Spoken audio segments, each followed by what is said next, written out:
until he concluded his prayer, and he invited him. And he said to him, صَلِّ فَإِنَّكَ لَمْ تُصَلِّ. Pray because you have not prayed yet. He just prayed. He just finished the salah. Which means that your salah is invalid. It does not count. So whatever does not count in Sharia, as if not even exist. So he prayed again, and I said, repeat again, صَلِّ فَإِنَّكَ لَمْ تُصَلِّ. You should pray again because you have not prayed yet.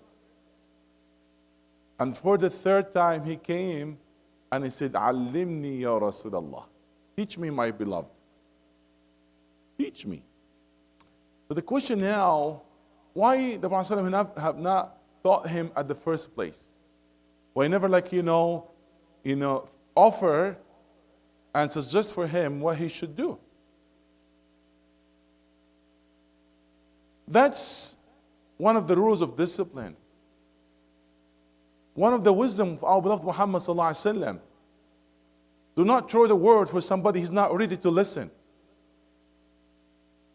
If you want your word to be effective, you have to make sure that the person listening by his heart, not just by his ears, that he's ready to listen, because when he's ready to listen, the change will happen. So the Prophet ﷺ has a great wisdom. And he's the best teacher. And we learn from his technique and ethics. So remember that when the person that willing to learn, that's when the benefit will come right away. And we have to use at the right time.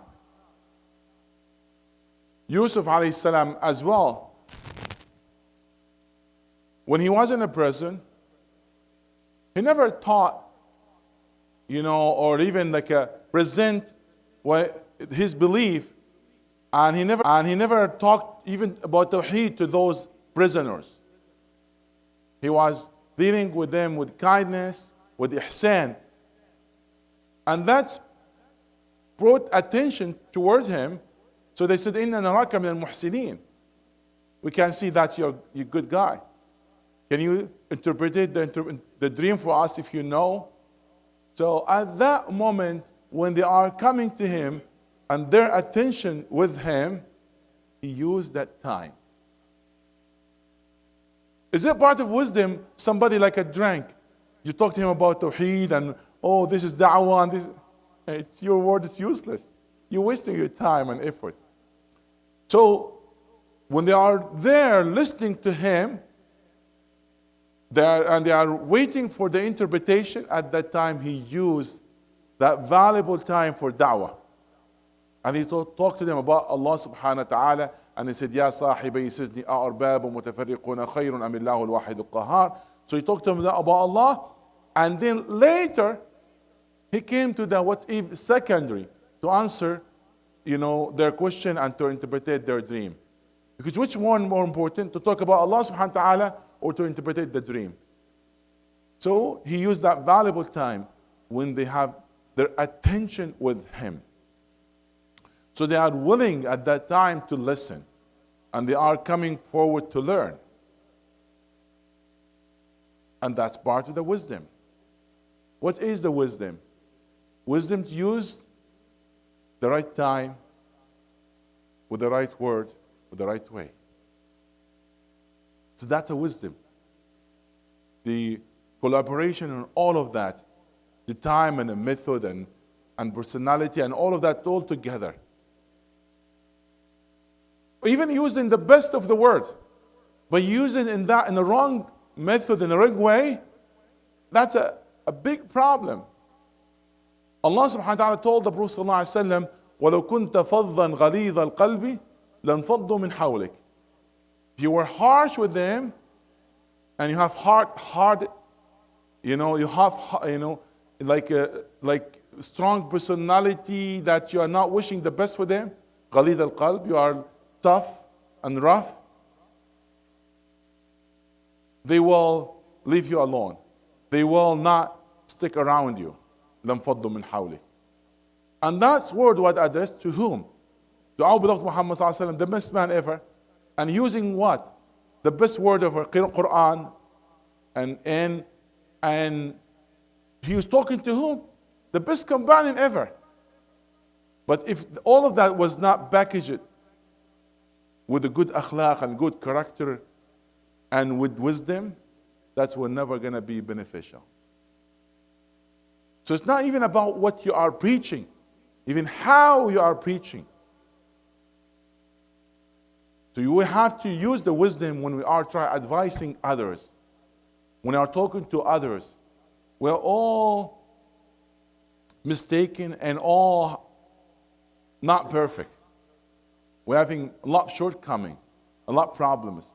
When we try to correct what is wrong with the wrong method, we are going to nowhere. We're not going to benefit ourselves. We'll make it worse. Is that right? Yes. So we have to use the wisdom, even correcting our mistakes and advising each other.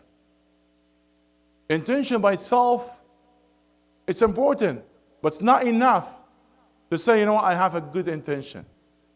If you have a good intention, you have to have a good action.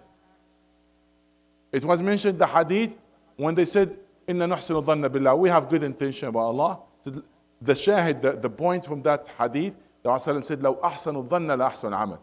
If you have a good intention, then you have to have good action. So good intention by itself is not enough.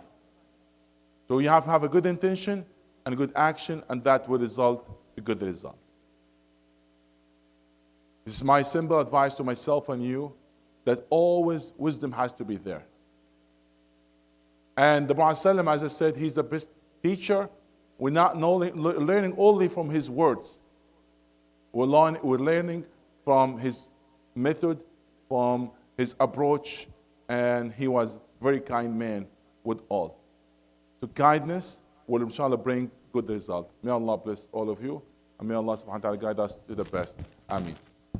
Inshallah, from now on, the Khatera will talk about some common mistakes that are related to our ibadah, to tahara, to salah, and all of that. Just, a few minutes about that common mistake. I know people, hard for them sometimes to sit and learn the proper knowledge just for 1 hour or 2 hours, but at least, for a few minutes, inshallah, we'll learn, some of those, mistakes. We'll learn from the mistakes of others in order to correct ourselves.